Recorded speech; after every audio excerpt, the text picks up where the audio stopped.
Thanks for coming out for the Independent Filmmakers panel here at Rocket Shocks. Everybody having a good time this weekend so far? Yeah. My name is Mark Anastasio. I'm the director of special programming at a theater called the Coolidge Corner Theater in Brookline, Massachusetts. And I'll be your moderator this afternoon for our panel of independent filmmakers. And I was just hoping that we could begin by going down the line and having you guys tell the folks who you are and some projects that they might be aware of or should be aware of that you've worked on. My name is Alex Divincenzeo. Only made as a director short films so far. Most well-known one is called The Horrors of Autocorrect. Premiered here like 4 years ago, and then got picked up by Eli Roth's Crypt TV. Hey, I'm Kyle Kuchta. I am the co-director of a cult cinema documentary called Survival of the Film Freaks. Also did a long time ago, I did a documentary here called Phantasm, which was like my first foray into horror conventions and documentary, so that was cool. And yeah, we're working on a couple things now, but Survival of the Film Freaks is here, and we have a booth, and we're excited that it exists in the world now. And by we, I mean this other guy over here. He'll introduce himself. Yeah, my name is Bill Fulkerson. I am the sole director of Survival of the Film Freaks. I did it by myself with no help from anyone. No, I'm a co-director of Survival of the Film Freaks, and it was my first production. So, but I have also hosted a podcast called Outside the Cinema that's cult film reviews for 12 years or so now. My name is Brian Paulin. I run Morbid Vision Films. We've made movies called Bone Sickness, Fetus, Blood Pigs, Cryptoplasm. We specialize in doing practical effects, and we've been known for being one of the goriest companies in America. I'm not that cool.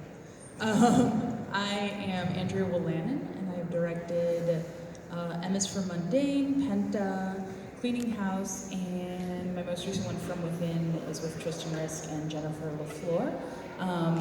And my films tend towards surreal and a little trippy. Thank you, guys.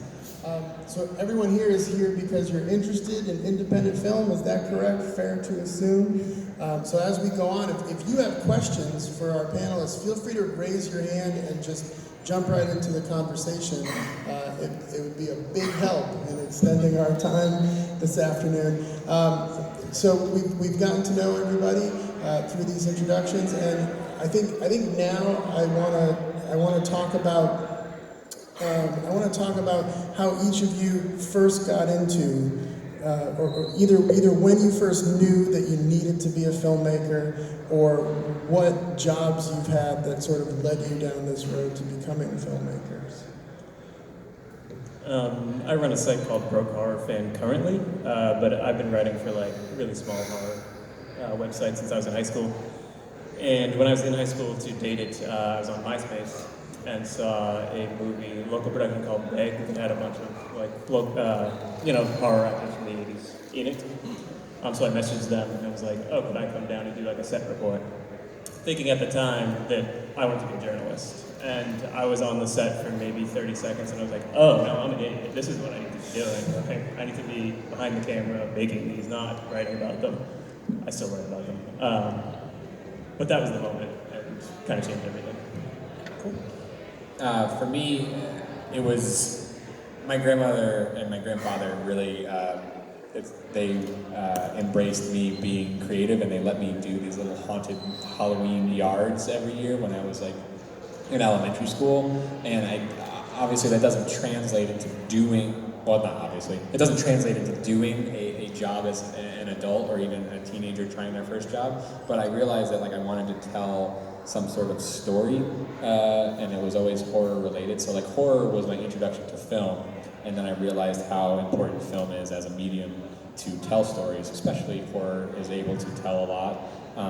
But then documentary does the same thing, where it's like you can still teach somebody something using documentary the same way you can teach somebody something using narrative. And I think that just all of that together made me be like, okay, so film is a medium that can allow me to say a lot of things, and I have a lot of things I want to say, and I'm going to use it in that way. So that was sort of the genesis for me. I guess my story is probably different because I had no intentions of becoming a filmmaker.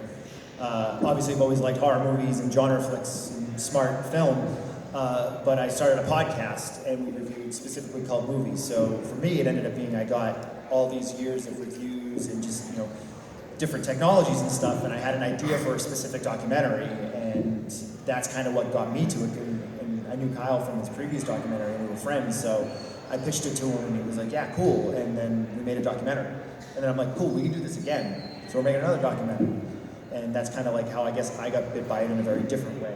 So I just got into it. I was obsessed with horror movies, and I rented a documentary on Tom Savini, and then I realized what special negative effects were, and I became obsessed. I just wanted to learn how to do that. So, but it got to a point after a couple of years, after spending hours on creating effects, I got tired of just taking a couple of photographs and then just taking it all off. So, me and a friend of mine started making short films, and once we made our first one, it was only about 10 minutes long.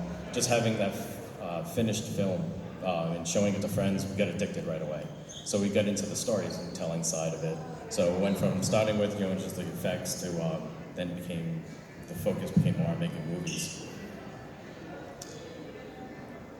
So for me, it's a little different, I guess. Like Kyle, knowing that films, narrative and documentary can tell things and explain things and really get your message out to the world was really compelling for me. But for me, it was, I saw Blazing Saddles when I was very young, and there's a scene where Madeline Kahn is being carried off stage when she's performing, and she thinks she's off camera and she throws her head back and laughs. And I remember seeing that and being like, that's what I want to be. I want to be the excitement. I want to be where she sees that excitement right now. Like, I want to feel that.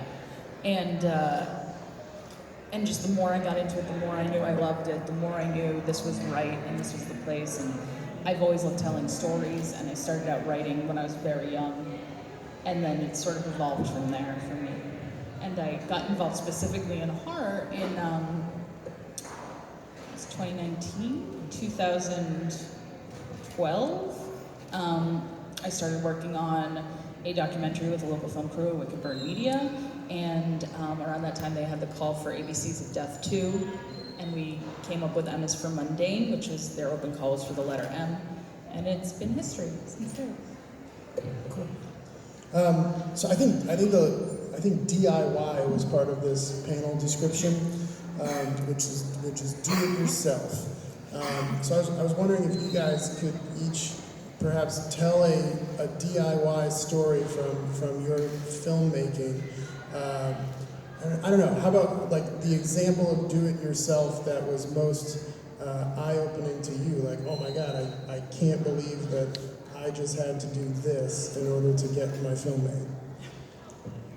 So I'd worked on a bunch of local, super low budget productions, features predominantly, and kind of stole cast and crew from those things to work on my first short.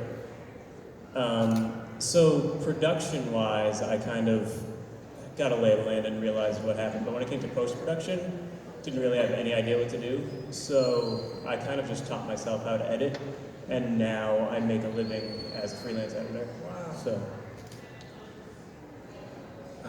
For me, DIY just,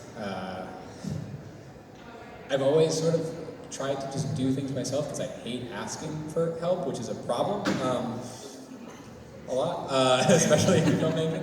But by doing so, by just doing it, you learn a lot of things. So in the same way, like Alex was like, post-production, I need to just figure out how to do it. I try to take that on that aspect. So there's nothing crazy that like I've had to like do it myself for, besides maybe just taking on large portions of our films like together. I mean, Bill will probably talk about this too, but with Survival of the Film Freaks, it was us pretty much. So it's like diving headfirst and learning the things that you need to do, so that if you're afraid to ask somebody to help you, then you can do them yourself. That's been the biggest thing for me. I'm working on asking people, but I learned a lot just by diving in. Yeah. I mean, for me, I was a hardcore kid, so like I was into hardcore and punk rock, and I was in bands. So it was always like, we want to play a show. fucking book the show yourself. You find a hall, you just go. And I kind of think I kind of attacked our documentary in the same way of like, well, we want to make this documentary. And then first, Kyle lived in LA when we started, and I was like, oh, well, who should we talk to? We're like, talk to anybody. Like, we'll do it ourselves. And we just made the phone call, sent the email, set up the times, and just basically like made sure that it happened. I think a lot of people get into filmmaking and forget that there's a lot of work that goes along with it. You're not gonna just like have an idea and have somebody walk up to you with a contract and be like, oh yeah, cool, I heard your idea, here's some money to make it. Like you have to scrape for whatever you can. You know, you borrow equipment to make connections with people, which I think is something will probably come up again later on. But making the connections with people is probably the most important part of DIY filmmaking. You help somebody else on their production, and they're going to help you out on yours. Or like, you know, you get a phone call from somebody in the middle of the afternoon that's like, "Hey, can you hold a boom mic for an hour tonight?" Like, you just go and you Shut up, Bill. pointing it towards tone. I was going to leave you out of this. But no, it's true. They're working on something now, and I get a call yesterday afternoon, like, can you boom mic operate tonight? And you say yes, because these are your friends and these are people you're working with. And at some point, you're going to make a phone call to that person and say, hey, I need you to hold this microphone. And they're going to do it because you're taking care of each other. Me and my friend Rich George, we've been doing this for over 20 years, and when we first started, it's mainly just me and him. Whoever's working the camera, who's ever in front of the camera, and we get a few friends to show up once in a while and help out. And 20 years later, it's still me and my friend Rich. These little backyard movies that we're doing, but we have a lot of resources. But after a while, one of our movies, Bone Sickness, got picked up by Hollywood Video, where we've been picked up in Japan, Germany, Austria, all this. But still, on our latest movie, it's still, sometimes it's just me and 2 other friends, and we're just doing whatever we have to do. Everyone does a little bit of everything. And you know, we get emails from people calling me sir, thinking we have this big production company. And it's like, no, it's just us. It's just like 3 people in the garage, you know, splashing blood around. So, I mean, there's a lot more to it, but yeah, just whatever it takes to get it done. And it just, yeah, build up from there, but still, it's just us, just a couple of friends having fun. And we managed to get it out there. To Bill's point, I think community really is a big part of it as well. I think, you know, one of the things we're all, except I mean, in terms of Bill's point, like we're based a lot around Boston, and there's a ton of us who just keep working on each other's pieces because we know we don't have any money. You know, you have to DIY it because there's no, you know, you could, you know, I can have Bill do something for me and in turn pay him back by working on his piece, and it helps the community, and I think that's so important because too often in, you know, especially in film, it feels like people just want to forget about community and are out for themselves and think about money and getting ahead and getting the film deal and getting that. But, you know, while it's nice, those would be nice things, it's also nice to know that you can rely on your friends to hold a boom mic and they know they can rely on you. And I think another thing is, also to Kyle and Bill's point, is always asking for things. I work in public television as well, you know, for my day job. And one of the things that we do there is you just ask for things and people will do it. It's like, obviously you have a little more cachet when you're coming from public television, but still it's outrageous who will say yes to certain things that you're asking for, and you never know when somebody will say yes, you know, and I think in my last film I got an actress who's been in, you know, a few HBO shows and Showtime stuff, and I got her in my film because I asked her, and it happened to line up perfectly because she comes from the area and she could stay with her parents for a few days and she hadn't seen them in a while. So you never know when it's going to work for somebody and why it will work for them, so it's always worth asking, because the worst somebody can say is no, and if they're offended, they're an asshole and you don't want to work with them anyway. So, just to kind of add to that before we move on, is I think where we all live is a big part of this too, because in the Boston area, the New England area, we have a blue-collar aesthetic of just working hard. I'm not going to run anything, but we were filming in LA for some stuff, and it was a completely different mindset of how things were getting done and how things were working, whereas like, we're just like, okay, let's just put the work in. well, I think also in LA, and I'm sorry to take this off path again, but like. No, we were going to networking next, so if anybody else. I was gonna say in LA, it's actually interesting because one of the good things about Boston is we do have set film things like tax breaks and this and that. So there is a community building here, but LA's had it for so long that when you go to LA, it's a whole business there. It's all for profit. And if you are an actual production and you even remotely look like you're shooting, they're gonna ask for your permit in the street, in a private home, anything. If they find out, you will have had to pay like $2,000 to film there. Whereas in Boston, we're lucky because, you know, you're shooting in somebody's front yard, nobody cares, which is cool.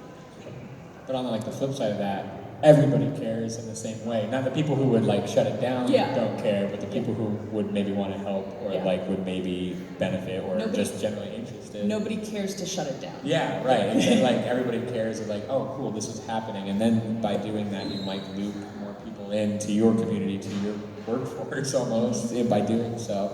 LA is totally its own beast, and it takes the DIY out of anything. Like, they won't let you do it yourself there. They will hound you until you have to pay a fee or hire everybody, like union or anything like that. It doesn't allow that sort of building and community to thrive. I feel like I talk to people that are in LA and they talk more about what they potentially will have working, what they're working on than what they're actually working on. Whereas here, you know, we all know what we're working on, we're all working on it currently, and we're actually making it happen. So it's just a different mindset. How about specific resources for aspiring filmmakers out there that want to get worked into the network of filmmakers in the area? Are there any resources that you can point people to, or how can people get connected with people doing the types of DIY production work that you guys are into? Go to your screenings at the Coolidge. Seriously, go to things. I think that's the biggest thing. Nobody goes out anymore. That's a good point. I think it's worth mentioning that like how tight knit the community is too. Like it's not like there's no initiation. Once you help out, you're in. I've worked on and or hung out with everyone on stage, Mark included, and like half the people in the audience. And I think that says a lot about the local filmmaking community. It's just a matter of getting out there and doing it. Like you said, go to events. There's a lot of cool screening nights in Boston and Providence. A lot of stuff being made, local premieres that people just make happen. You can talk to the filmmakers, talk to the cast and crew, exchange information. Everyone's so accessible now, which in some regards is a nightmare, but in filmmaking, it's very helpful. Oh yeah, we don't have to go down the line. If someone's got an idea. Well, the main thing, just this convention right here. I've met so many people through here, and I've gotten so many people in my movies, just from people that come to my table and said, yeah, we're always looking for people. So just basically just ask, just give your information to someone, because there's a building full of horror fans, and everyone's excited about it here. So it's like, you don't have to worry about, it's not so much a business side, just the excitement of wanting to make a horror movie, and I found so many people just through here. And basically when we're signing our DVD, someone asks for our DVD signed, we'll sign it. Like, if you go down this way to Trick or Treat Radio, Monster Zero, he's in the movie. Or go that way, we have people like have been in movies and all the different vendors booths, and they start laughing because there's like a little family here. Like, yeah, we meet most of our people right through Rock and Shock. And if you don't like going outside, I think, I mean, Facebook isn't what the kids use anymore, but it is a good resource for getting local, seeing what's going on locally. There's a lot of good New England, that's where I get a lot of people that I want to cast. I get a lot of names of local actors on Facebook, because you can go to New England Actors, you can go to a lot of Boston filmmaker groups on there, and you can at least start putting feelers out. And with me, I always, when I do go to film festivals, because I am a little bit of an introvert, so if I'm not doing, feeling particularly chatty that day, I write down everybody that I see. I'm like, I love the cinematography in that movie. Who was that? I love this actress. Who was that? And then you can just email them. Like, that's the great part about the internet, is that you can always find people on it. Not in a creepy way, in a business way. You find them in a creepy way too. Yeah, I do that too. It's fine. Are there folks in the audience that are also aspiring filmmakers? You guys here because you're wanting to learn a little bit? Hey, everybody. Okay, great. Let's hang out after. Yeah. Not with Other Bill, though. questions at this point? I don't. want anybody to be shy. If you've got a question, please. Yes, right here in the front. And it's for anybody involved, when you are getting a story together, if you're figuring out an outline, or there's an idea that interests you, and you want to write it out, you want to flesh it out, do you find yourself just going full bore with what the story you have in mind is, and then working back from what you have for resources to make that? Or do you keep the resources that you have available in mind to help you construct the story? The question is about constructing stories based on the equipment and means that you have. Do you let that dictate what the story is, or do you shoot for the moon and try to make it happen? I do some outrageous, set pieces in my movies, but as I write them, I'm always thinking in my head, where can I film this? I'll start thinking of sets. We build sets. I have a 2-car garage. We'll build sets right in there. I'll realize I'm like, all right, well, certain things we'll do. All right, some can be done in my backyard. Some we'll do in the garage. Some in the basement. I'm always thinking beforehand. Like I'll try to come up with the most outrageous, biggest idea I can, but I'm already planning. All right, we can do it here. I know I can pull it off here. We have shootouts in my movies. We've done big action scenes. My friend Rich George, he was on a stunt team for a while. He's rolled over cars. He set himself on fire. But we also figure out exactly where we can do this, because obviously you can't just do it on the street. We'll get arrested. So I'm always thinking exactly where we're going to be doing this stuff. Even when it just comes to spraying blood, because we have our blood rake is a compressor with a 100-foot hose. So when that thing goes off, it goes everywhere. So I'm obviously not going to write a scene in my kitchen where someone gets, whole guys are coming out of them. So I'm always planning that stuff too. I usually kind of do somewhere in the middle. I think I write a little above what I think I can do, and then strive to meet it. And if I can't, I can always scale back. But to the point of DIY, usually I can find a way to make it at least 90% there. I have the problem of writing way beyond my means. I started writing a feature script, and I was talking to somebody today. I'm about halfway through that, and I just went, this is going to cost way too much money to fund with a credit card. So I write, and then I figure out what I can do, and then if something's just not going to work 100%, I've never actually had that happen. I usually save it for later or for another movie. But for the most part, it's doable. You just have to figure out where you're willing to make those compromises. Do you need to have 100-yard tube of blood going out in the scene? Like I did a movie called Cleaning House where I wanted a big blood splatter, but we were filming in an Airbnb, and you could only cover so much of it in saran wrap before it became noticeable. So what could we do? And we didn't have a blood rig, so we actually talked, and I decided I was okay with it looking completely caricatured. And so we had a PA hide under the table and literally just throw several cups of blood up in the air from under the table, and it just looks like 2 big blood splashes. And it wasn't what I had initially imagined, but I was okay with it. And if I hadn't been okay with a caricatured version of that, we would have figured something else out. But I think you have to know your boundaries and your aesthetic and build to that. I think somebody's looking for Aaron. Aaron. It's different. Documentary obviously is a different beast.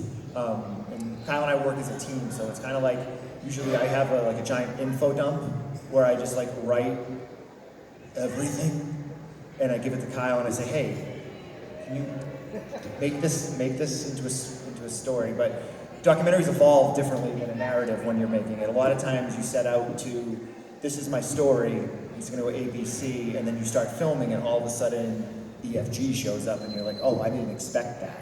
So in documentaries, it's kind of how much are you willing to deviate from what you originally planned for and kind of where you're going to go with it.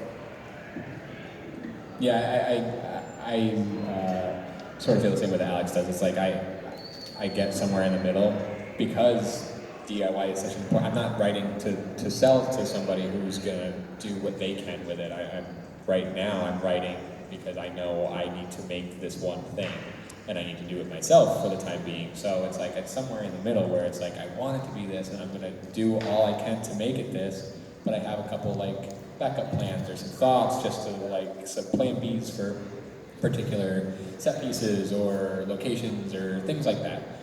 You have to be a little bit flexible, but you have to stay strong in your vision on stuff too. Narratively, documentary again is just it's a whole other thing. But you do have your plan Bs on that too, you know. So. And you do have to have a plan. Like, Yeah, you that's true. You can't just be like, I'm gonna make a documentary about this, and then not do anything. Yeah, the open-endedness of that causes a lot more strife than having at least some vision and then realizing it might like mold into something else. If you just go, you know, freeform and not have that, it still gets a little hairy. Strife is a sick thing too. Yeah, that's why I said it. There were a couple other hands out there. Anybody, were your questions answered? Yes. Can you talk about your DIY experiences with how you're getting people to watch your films and distribution? Good question. The Yes. question is their filmmakers' experience with getting people to watch their films or distribute it on a DIY level. Is it cool if I jump in? You guys ready? So we self-funded and then self-released our documentary, and like we have it. It's on Blu-ray, it's on DVD, it's now on VHS thanks to Brokaw fan, and it's up on Amazon. And we just basically we're like, how are we going to put it out? We're just going to look at it. And we had a couple people that had deals that came to us, but it didn't make sense. And we're like, we can do this directly ourselves. So we made the film on our own dime with a little bit of help from some friends, and then we did an Indiegogo to fund the physical release and generate the money to get it onto streaming services, because everything costs something. Unfortunately, nothing is free. So even though like we have it on Amazon Prime, like you still had to go through a process to get it there. We lucked out because we had a very successful Indiegogo that did very well, and we had a plan as to where we were going to go with it and what we were going to do. And we actually brought the plan down. Originally, we're like, oh, we're going to send it to iTunes and Google Play and this, and then we're like, you know what? Let's just focus on one place and focus on Amazon. And we were able to do it pretty easily because we weren't running around. So going back to communication is a big part of it, because when the Indiegogo went out, we talked to everyone we could about it. We made things attainable. And then it was a situation where people came through, which doesn't always happen, but we believed in our product, and we thought, people will want to see this. So we worked hard to make sure that we got it out there. And we had a really lucky festival run too. I think that's a big part of it. If you can manage to have some sort of personal aspect with your project that you go, if you can attend the festival with your film, if you can't attend, send like a little introduction video, like do something that connects you with your film. And I think that goes a long way, because I think despite how much content is out there, and despite how many things people are telling you to watch or that you should check this out or what have you, people still look for a personal connection between the artist and the art, or the film and the filmmaker, or anything like that. I think that people still want to put like a face to the name, and I think that that's really important. Again, I mean, DIY is part of this, and I think that was really successful in our realm. I think it's been successful. I won't speak for anybody up here, but I feel like it's been successful in the projects that you do. You guys are here, talking about your projects. You either have booths or you've been here screening before. Like, that's being with your product is really important. I don't want to be like the ShamWow guy, but I still want to be with the shit that I make and be excited about it. Also, don't refuse to give up. That's the thing. I'm too goddamn stubborn to no, we're making this movie and we're gonna put it out and it's gonna be in these places. So not giving up is a huge part of that, because I talk to tons of people that everyone has these grandiose ideas and then they give up on them because it's too hard. And it's no, work hard at it. Also, don't give up once you get to post-production, because for me at least, whenever I see the first cut of a film, I hate it and I never want to work on it again. And then by the time you get to your 7th or 8th or whatever's cut and your editor's ready to kill you, you're like, it's almost there. I think it might be there.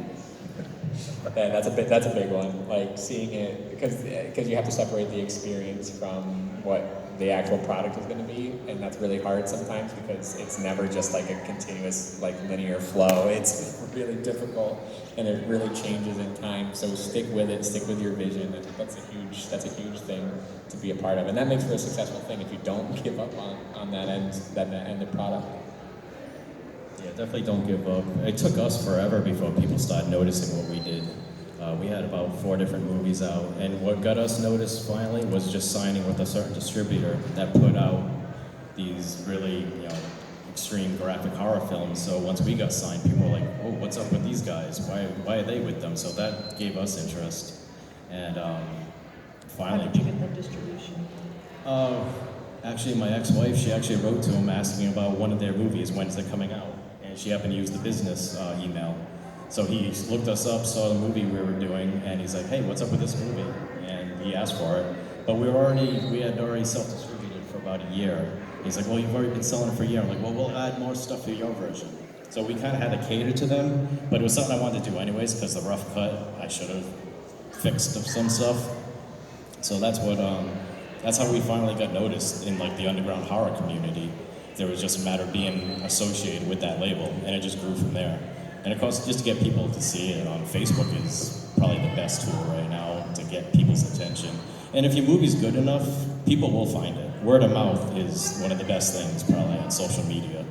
Just people talking about it, people keep talking about your project, other people are gonna get curious about it. So again, like they were saying, don't give up, just keep pushing your stuff out there. I'd say some practical advice specifically for short films. Keep it short, both for film festivals and online, if it ultimately lives on Facebook or YouTube or whatever. I'm guilty of this as much as probably anybody else in this room. If someone sends me a video that's like 15 minutes long, I'll tell them I'll watch it. I'm not watching it. So I try to keep my shorts like 5 minutes, 6, 7 minutes tops. Under 5 is even better. If you're submitting to festivals, which, as Kyle said, is great, you're more likely to be fit in a block. You can fit 3 5-minute shorts instead of one 15-minute short. And then when it is on Facebook or YouTube or whatever, I think it's more likely that people can share it because it's such a small time commitment. Our attention is spread so thin these days, and there's so much great content out there, which is a blessing and a curse. So kind of to cut through all of that, it helps to be quick and to the point. You guys have touched upon film festivals as a resource for networking. Are there specific festivals that you would recommend, specifically genre filmmakers submit to? Anybody want? Oh yeah. I mean, for as far as local, the Shauna Shea Film Festival is absolutely one of the best, hands down, festivals that we had a screening at it last year, and the movie did great, brought the house down. And it was just like a party atmosphere. We had a really awesome screening at Knoxville Horror Film Festival. They're really cool down there. They're really accessible too, which is awesome. Like they have, both social media and just reaching out to them. They're super. Theater too, which is clutch. That's a big part of it. Yeah, that's a big part of it. They can make it happen like on their own. They are themselves a DIY festival, so like they know where it all goes and what goes into these types of things. Those are some good genre ones that we've experienced. I'm a big fan of Boston Underground Film Festival as well. Yeah. They're pretty cool. And then if you're a female filmmaker, Axe Wound up in Brattleboro. I was confused that with Burlington, but I think it's Brattleboro, the lower B city in Vermont. Brattleboro. Yeah. Brattleboro. That one's a really good one for female filmmakers. It's super small, but the people who go there are pretty big. So that's a good one to know. Shauna Shea also, I agree, that's always a good one. Yeah. I think reaching out to some local theaters. So I'm in Connecticut, which it sucks. The community is not what we've been talking about up here, so it's really cool to hear about all the things and see all the people and meet all the people that are working in it up here. I'm not gonna say the Coolidge Corner will do things, but if you reach out and you're really accessible, and I really appreciate that, and you have a great venue. We run a midnight movie series at the Coolidge Corner Theater, so it's pretty easy as the programmer of that theater to support local filmmakers at that time slot. Yeah. Because we will run films opposite whatever our regular programming is in place. And we don't do it at any cost to the filmmakers. So if anybody did want to submit something to me for consideration, I do take such things. Yeah, I mean, I think that there would be other theaters that have, most theaters offer rental space for you to rent one of their venues to put your film on. So if anybody wants, Somebody give that girl a piece of a pretzel. She wants the pretzel. Drop a piece of pretzel? What is this? This is some I sort think of- somebody's up top, somebody's on the bottom, somebody's Drop dropping a it. pretzel. Drop the pretzel for God's Just sake. drop the pretzel. These pretzels are making me thirsty. Mark, I apologize. Oh, no, that's okay.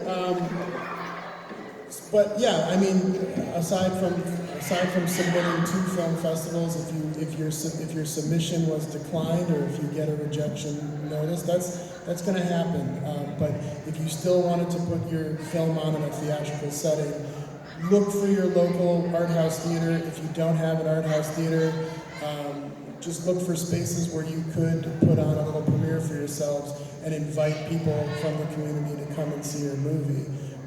That's just as important as, that's just another way to support your film. So, yeah. Any questions from you guys? Hands are some hands. Yes, right here. We all understand that DIY is the key to this region. But from my minimal experience, I know it's very Excuse me, sir, you're gonna need to speak up. Sorry, I'm tired. DIY is the key, but I do recognize the fact that all of us at some point simply work together. I've been a PA a couple of times, and I've noticed the collaboration together. Can you remind people of those moments that somebody sent the elevator back down to you to help you, to remind the potential filmmakers out here that people will be there for you? And what was the moment that you remember the most of that? And to piggyback that into the elevator doesn't go back down a lot for one reason.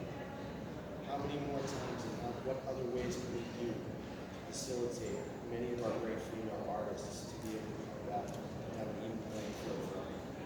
The question is about our filmmakers sharing experiences of times where other folks that they've collaborated with have sent the elevator back down to them in order to support them or help them in some way. So specific examples of that, and then a note that the elevator does not get sent back down too often for female filmmakers who often have a bit of a harder time getting their projects up and running or finding help to work on them. So if our panel can comment on that. Starting with examples of you receiving help. Yeah, I think that, I mean, yes, DIY is the emphasis, but when, even though I was the one who said that I can't ask for help, doing it yourself is not, and when it comes to filmmaking, that is a damn near impossible task. Like, you can't, it's very hard to just be a one man or one woman or one person show. So you do have to ask for help. You have to check in with people.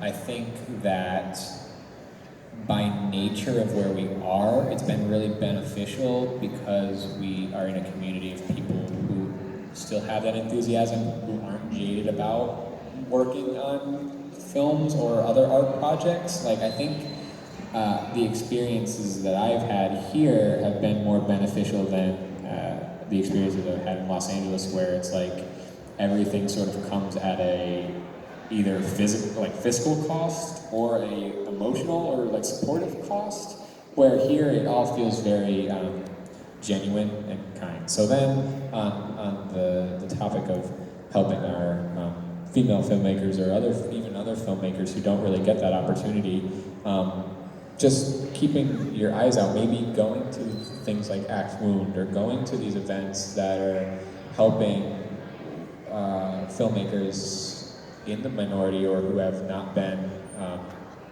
supported or appreciated as such, actually attending those events. There's a Women in Horror Month that is really big. There's a Hispanic Film Month. Is it this month? I've seen you've been posting about it. Yeah. Hispanic Heritage Month is half of September and half of October because we like to have multiple months. Honestly, as you should. So then, like, that's a really beautiful thing to pay attention to those things and the people who are speaking about them and sharing them and posting about them, and then doing the same thing we always do, actually reaching out and sending the email, sending the Facebook friend request, going to the event, like the things that we've been talking about here. Make sure that it's not exclusive to the things that either you're comfortable with or the things that have always been the standard. Make sure that you're going to those other events and supporting those other people who are sharing those things. Of course, it's like a white cis man that's like cool that I say that, but I have to also put my money where my mouth is and make sure that like I do those things. I have to keep myself in check. We all have to keep each other in check to do so, and that's going to make even a greater community of people and artists that can work together. So that's my 2 cents. Thanks, Ken. Bill, do you want to answer about the women in horror question? Well, I mean, I don't have the deep book of business, but I mean, with those connections, work all your connections. Like, you were in Survival of the Film Freaks because we made a connection. I helped you out last night because of that. I think it's a matter of just kind of looking outside of the norm. I know when we were filming, we wanted to get more women on our production and more people featured in it. And it was actually difficult, like, getting people to call us back. And they were all working. Yeah, like, that's true. Everybody had a job and a gig and they were working on it.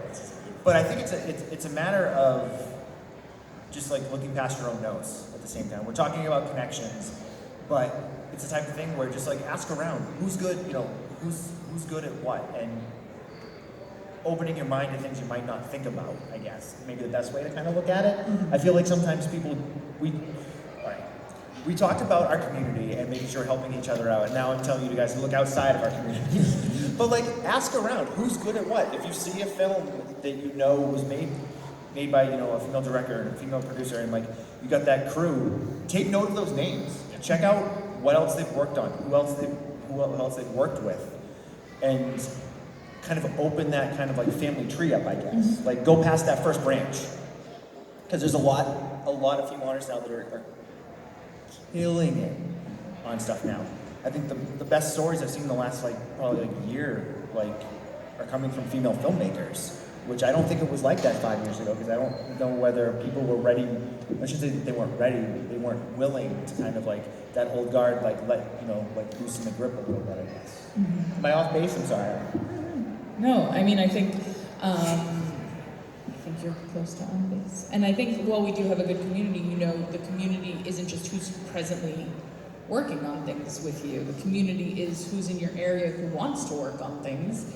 And one of the people I work with a lot is this young African-American woman who's making amazing, really political, inspiring films, and she likes working on my movies. She does sound on mine, or PAs on mine, and I PA on hers. And by doing that, I'm able to help lift her product and help levitate her, push her forward, and she helps push me forward. So it's one of those things where we go back and forth. And I met her because I had reached out to people and I was like, I'm looking for all, what women of color do you know who are working on things right now, who are looking to do sound or camera or whatever. And I've met some really great people that way, but it means, it doesn't mean that you have to work with these people either. I've also worked with people who I found them through looking for minorities in film. I've worked with them, our working styles didn't mesh. It was great, nice to work with you, but we're gonna go our separate ways because you're not interested in what I'm doing, and or I didn't like your working style, or this we just don't mesh. So, I think it's important. You don't have to pander. I think you need to find the right people, but you should keep your mind open. And I think for women specifically, it's not hard to just Google women horror films, and you'll find tons of directors out there whose movies you can watch. And when you watch their movies on something like Hulu or Amazon or Netflix, even if they're getting half of a penny, they're still getting half of a penny. And it's something, so you're supporting them with your 0.05 cents. Thanks, Andrew. Final questions from the audience? Anybody got yes?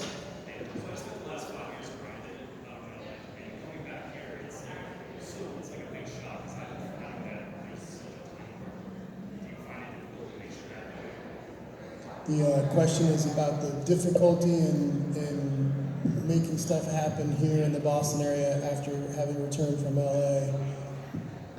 So I'll jump in real quick. I had spent 4 years in LA. I graduated in film school and got married and moved out. So I did a lot of life decisions in one summer. And it is being, excuse the phrase, but it's being a small fish in a big pond. You have that, is that right? Yeah, that's right. Okay, I had to get my sizes right. Small fish, big pond. Yeah, no, that works. Okay, cool. It's crazy. Everybody's working in that field. Everybody wants to tell you they're working in that field. Maybe they're not even doing that. And so then coming back here, it is a breath of fresh air, and then it's immediately horrifying because you're like, oh, where were all those people that were so willing, ready, and able? They're there. They're not as open. I think that, well, that's not true. They are as open. They're there. The outlets to find them are not as easy because not everybody's screaming into the void. Here, everybody's trying to just do their thing. I will say for me, and this is just my personal experience, I've felt so much more creative since moving back and ready to make the stuff that I wanted to make and ready and willing to find those people than I ever was living out there. So it's a matter, for me it was a matter of putting myself out there and being like actively trying to seek out people that I want to work with, meet people, go to events, and not just be thrown everything at me and try to pick up whatever I can. Whoever wants to work on this, whatever project is happening here. Like I'm not drowning in things anymore. I actually get a chance to swim in it and enjoy it. As stressful as filmmaking can be sometimes, as stressful as any artistic medium can be sometimes, especially finding people that want to work or see your shit. It's allow you to breathe that fresh air and make the effort to track those people down. That would turn into a weird advice column more than anything. You can call me Abby now. So I mean, I can add to that advice. I think we're all our own worst enemy. If you want to do it, do it. Find a way to do it. Don't let your doubts make it so that you're gonna, well, I guess I'm not gonna try that because I don't really, want to put the extra effort into it. If you want to make a movie, you can make a movie of any type. I mean, everyone has a cell phone. I mean, there's festivals now that are mobile filmmaking festivals. So like, I think it's a type of thing where like, I mean, depending on the production you're working on too, it's like, you can always find a way to say no. No, I'm not gonna do it. Find a way to say yes. If you really want to do it, just do it. Find a way. Be stubborn, be a jerk about it. Call people and, blow up their voicemail a bunch of times if they're not getting back to you until you get an answer, a yes or no on something. I think we all kind of sometimes will take the easy way out with the way life is now of being able to like, well, I'm not going to actually call this person, I'll just send them a text message, or I'll just shoot them an email, and then when you don't hear back 2 weeks later, you're like, oh, I didn't hear back from that person. Well, call them then. Like, be like, hey, I hit you with a voicemail last week, I didn't hear back from you, what's going on? And then obviously there's a point where you got to know when to move on to something else, but like, I think we all look for excuses. Look for ways to do it, don't look for excuses not to. So we've got, let's wrap up just by telling the folks what projects you're passionate about currently or what is coming up in the future for each of you. My most recent short is called The Misplaced, and it's on YouTube. If you search for The Misplaced horror short, it'll be up there. And I'm gearing up to film my next one, which doesn't have a title right now to promote, in December. I'll let Bill talk about the documentary project, but we just finished up Survival of the Film Freaks. It's available now on Prime and here at the convention on Blu-ray, DVD, and VHS again, thanks to Broke Horror Fan. I want to move back into narrative, so I have a feature script that I'm currently trying to find some funding for. I want to shoot here in New England. Like I had said before, I felt way more creative about anything since moving back to New England, and I'm ready to just tackle this. So I have a thriller shot here in New England. I'm trying to raise the funds for it and make it happen. Yeah, our big project right now is we're working on a documentary that is so far outside of rock and shock. It's a documentary about musicians and addiction, based around the life of a kid named Tim Landers, who was the guitar player in the band Transit. He passed away from a drug overdose earlier this year, and him and I have been working on some stuff. He actually lent a song to the soundtrack for Survival of the Film Freak. So we're working on that and doing interviews with people from bands from all over the country. So bands like Man Overboard, Story So Far, Frank Turner, a whole bunch of people are involved in that. So we're working on that now. And then we also have a documentary short that we have a rough cut of done about a woman named Shauna Potter, who is the lead singer in the band War on Women.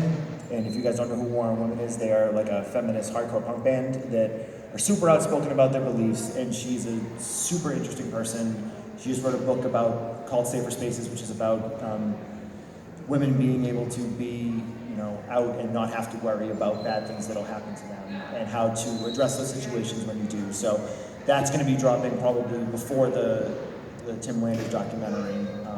But those are the two things that are on our plate right now, along with the narrative stuff we're working for Kyle. I just finished shooting a movie called Septic. Hoping to have it here for next Rock and Shock. Basically, we took a step back from worrying about business side, and a bunch of us just had fun, and we just made the most outrageous thing we possibly could and had a blast doing it. Then after that, I'm going to take a little bit of a break, and I'm concentrating on music. I'm actually part of 3 different bands right now, so I'm going to switch to music for a little bit. I'm working on a feature-length script, which I've been saying for 2 years now, but part of that's because I keep switching between 2 scripts. Because I wrote half of one, decided it was probably too expensive to our earlier discussion. Soon you'll be able to say, I have 2 feature scripts, both done, because you've gone back and forth, so yeah, it'll be exactly. perfect. It'll work out eventually. So I'm working on a feature script that'll hopefully will be cheap enough to make. And I'm also in the midst of pre-production on a 5th short film that focuses on our current political climate in some ways, but through more of a magical realist fairy tale-esque lens. Cool. Round of applause for our independent filmmaking panelists. Find them at the convention. Thanks, you guys. Thank you, man. Appreciate it. Thanks.